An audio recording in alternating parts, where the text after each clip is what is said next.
Both women are in their debut WWE year. Both women have had the NXT Women's Championship, and both women will be competing for the title at NXT Stand and Deliver.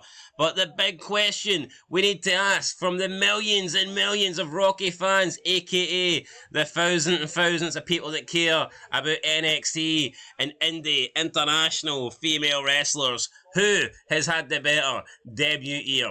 Is it Giulia or is it Stephanie Vaquer? Welcome back, guys, to the channel. That's the question that we asked, and 286 votes later, we have an answer.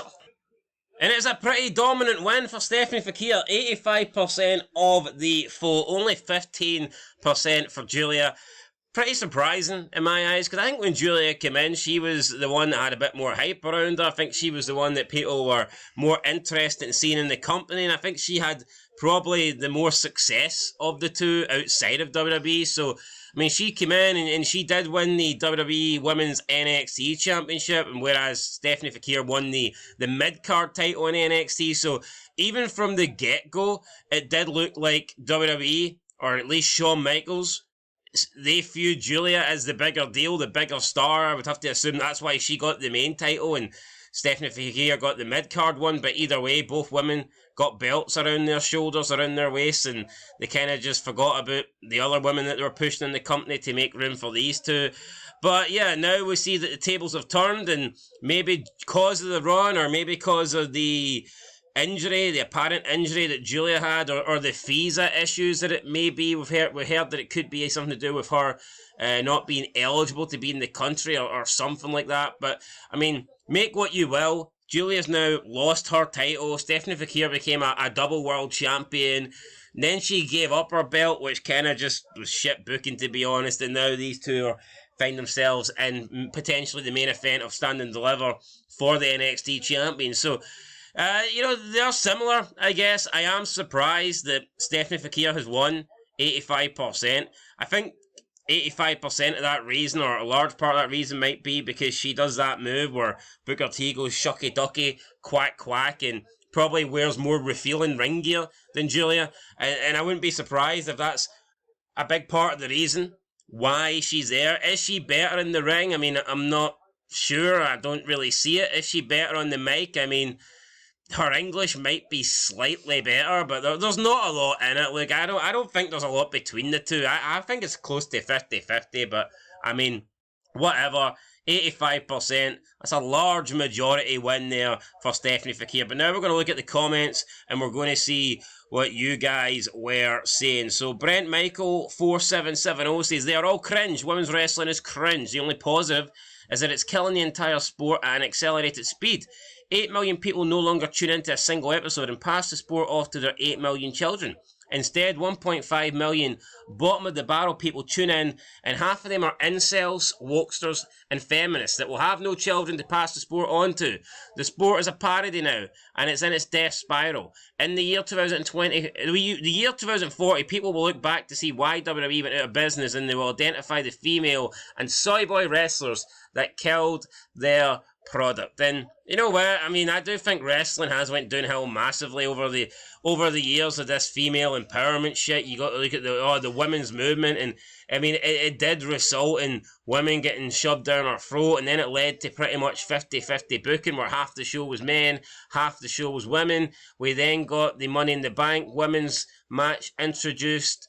We got the Women's Royal Rumble introduced. We got women's Hell in a Cell matches introduced. And I mean, most people just don't want to see women in a Hell in a Cell match. Like, just like most people don't want to see fucking men in a bikini match. So yeah, I think that kind of stuff has ruined wrestling. I think there's a place for women's wrestling in WWE and TNA and AEW and all those shows, but for me, it's nowhere near 50%. I look at women's wrestling more as like a certain like division, almost like the way WWE, you would have your hardcore division, you would have your cruiserweight division. For me, that's how I look at the women. I don't look at the women as 50% of the show. Never have, never will. And I think wrestling was better back when it was treated that way. And, you know, you had the Divas era. And the Divas era, you had important... I mean, Trish Stratus, she played an important role in the show, but her role wasn't the top performer on Raw, and nowadays they want the top performer to be men and women, which I don't think works.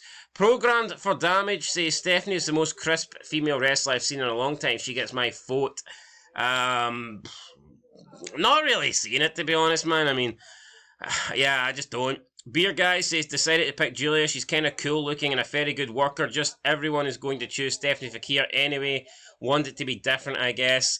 I mean, I assume that's because of the reason that I stated. I mean, honestly, I don't think Stephanie Vaquer's 85% to 15 the better wrestler than Giulia is. I'm not seeing it.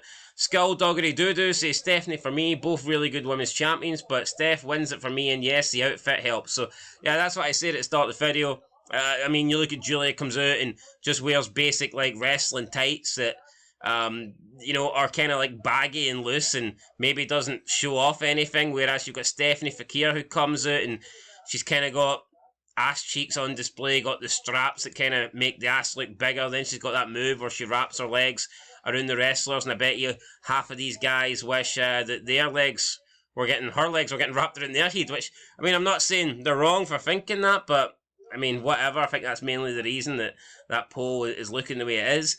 WS Sports Fan says JT Prime will have a hard time deciding who's JT Prime going to pick. We do not know. User says need a pick from the back to fully assess. Nice one. I get it. Pun intended, but I mean, do we really? Because I think we've already seen it on TV anyway, and Stephanie Vaquer would win in that category, which Skullduggery Doodoo says, well, LOL, in that case, definitely Stephanie Vaquer for me, which is probably why she shows off and maybe Giulia doesn't, because Stephanie Vaquer might have more junk in the trunk or whatnot. But anyway, guys, that's it. Not many comments, just 8 in total. 7, actually. I thought I counted 8, but there's 7 in total. 85% are going with Stephanie Vaquer. 15% are going with Giulia. Who's going to walk out, stand and deliver the champion? I'd be surprised if they did another switch and they put the belt back on Giulia. So I think that Stephanie Vaquer will retain. Plus, it would look a bit shit if she gave up her mid-card belt and literally at the same Premium Live event where someone was crowned the new champ, she lost her belt.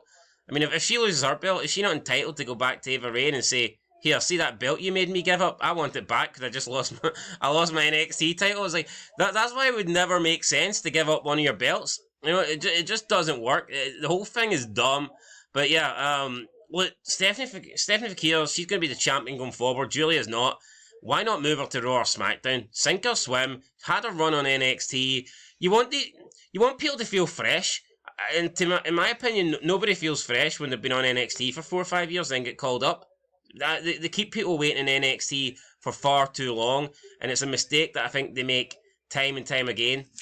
And I mean, here's hoping that they don't make the mistake with these two. Anyway, guys, that's it. Let us know your thoughts down below. 85% are going with Stephanie Vaquer. I'm kind of in the middle. I'd give it a draw. I mean, if I had to pick one or the other, I'd probably go with Giulia. But you know, whatever. None of them have blown me away. None of them have made me think, wow, you know, these are massive stars that Tony Khan has let slip through his fingertips, or, you know, these are massive stars that I can see main event in a WrestleMania.